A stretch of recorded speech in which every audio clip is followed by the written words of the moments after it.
नमस्कार, सिटीएम न्यूज में आपका स्वागत है। नजर डालेंगे दिन भर की बड़ी गतिविधियों पर।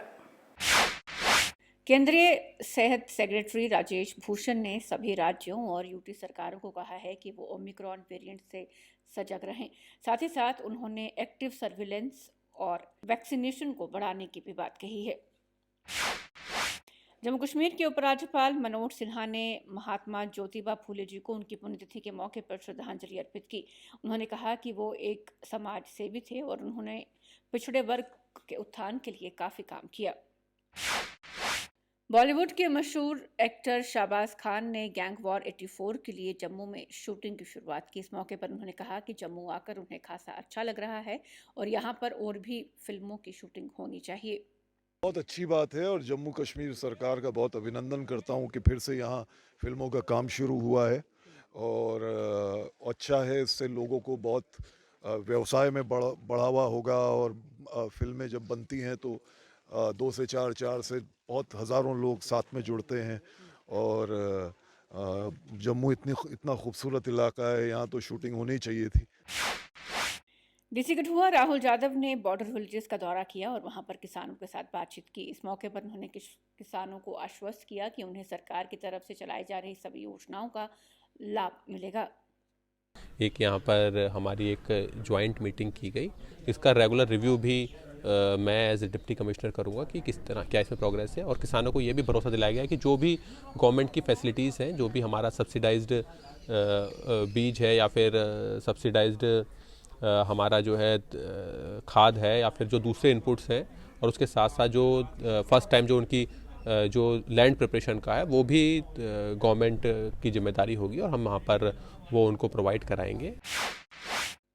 कोविड के बढ़ते मामलों को ध्यान में रखते हुए एडमिनिस्ट्रेशन की तरफ से बाजारों में और बिजी स्पॉट्स पर कोविड-19 की रैंडम टेस्टिंग की जा रही है। इस मौके पर लोगों से भी अपील की जा रही है कि वो कोविड एप्रोप्रिएट बिहेवियर का सख्ती के साथ पालन करें। कोरोना वायरस एक बार फिर से एक अलग वेरिएंट के रूप में हम लोगों के बीच आ रहा है। तो अगर आप लोग मार्केट में आ रहे हो तो कोविड एसओपीज का खास ध्यान रखें। लद्दाख में 27 नए पॉजिटिव मामले सामने आए हैं और साथ ही 21 लोगों के ठीक होने पर उन्हें घर जाने की इजाज़त दी गई। इसके साथ ही लद्दाख में अब टोटल एक्टिव पॉजिटिव मामले 249 पहुंच गए हैं। बीजेपी प्रेसिडेंट रविंदर रैना ने सब डिवीजन उड़ी का दौरा किया और वहां पर लोगों की परेशानियों को सुना। इस मौके पर उन्होंने वहां के युवाओं के साथ नाच कर अपनी खुशी का इजहार भी किया। अलग अलग जेडे ब्लाक के पहला हर पंचायत की मैं नहीं जा सकना, मुश्किल होना या अलबत्ता हर ब्लाक लेवल ऊपर जाइए तो डीसी साहब और एसडीएम साहब की गुजारिश करी के तो उठा अगर पब्लिक दरबार लगन तो लोग उठा अपनी दरपेश मुश्किलात उठा रखन तो डीसी साहब उन्होंने हल करन, ये सारी में कोशिश इतना कर सकता।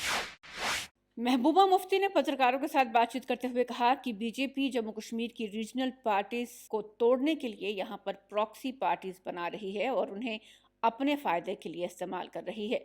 उन्होंने कहा कि अब कांग्रेस में जो फ्रैक्शंस आई हैं वो भी बीजेपी की ही करनी है। देखिए, ये जो बीजेपी की पॉलिसी रही, पहले उन्होंने पीडीपी पे अटैक किया और पीडीपी को तोड़ के उन्होंने यहाँ प्रॉक्सी पार्टीज खड़ी कर दी। वो आप जानते हैं, मुझे उनका नाम लेने की जरूरत नहीं है। उसके बाद एनसी को जम्मू में तोड़ के तो डायरेक्टली उनको बीजेपी में ज्वाइन करवाया। तो अब जो कांग्रेस में जो लगता है कि एक डिवीजन हो रहा है, तो ये डिवीजन कोई, मुझे नहीं लगता कि ये खुद ब खुद हो रहा है। मुझे लगता है इसके पीछे भी बीजेपी का हाथ है। उमर अब्दुल्ला ने डोडा में एक जनसभा को संबोधित किया और पत्रकारों के साथ बातचीत करते हुए कहा कि नेशनल कॉन्फ्रेंस इलेक्शंस के लिए पूरी तरह से तैयार है और जैसे ही इलेक्शंस का बुगल बजेगा तो नेशनल कॉन्फ्रेंस अपने उम्मीदवार खड़े कर देगी। हम तैयार हैं, जैसे ही इलेक्शन का ब्यूगल बजेगा हम अपने उम्मीदवार जो हैं मैदान में उतारेंगे और उसके बाद लोगों तक है ना, लोग हमारे साथ कहां तक चलने के लिए तैयार होंगे, हमें उनको कन्विंस करना है। उसके लिए बड़गाम पुलिस ने 4 लोगों को हिरासत में लिया है और 1 जेसीबी और 3 टिप्परों को भी सीज किया है। ये लोग इलीगली यहां से मिट्टी की तस्करी करने की कोशिश कर रहे थे। बीजेपी स्पोक्सपर्सन दक्षा अंद्राबी ने फिको फिलो जम्मू कश्मीर लद्दाख के फर्स्ट हाफ मैराथन को झंडी दिखाकर रवाना किया। इस मौके पर उन्होंने कहा कि ये एक अच्छा इनिशिएटिव है और हमें इसे सपोर्ट करना चाहिए। और मैं यही कहूंगी, यही आज इसका मकसद है कि हम कमजोर नहीं हैं, हम अपने समाज को भी आगे बढ़ा सकते हैं और जो अपने आप को मजबूर समझते हैं वो हमारे साथ मिले और हम उनको दिखाएंगे कि जिंदगी कितनी हसीन है। स्टेट टाइम न्यूज़ में आज बस इतना ही। कल फिर मुलाकात होगी। नमस्कार।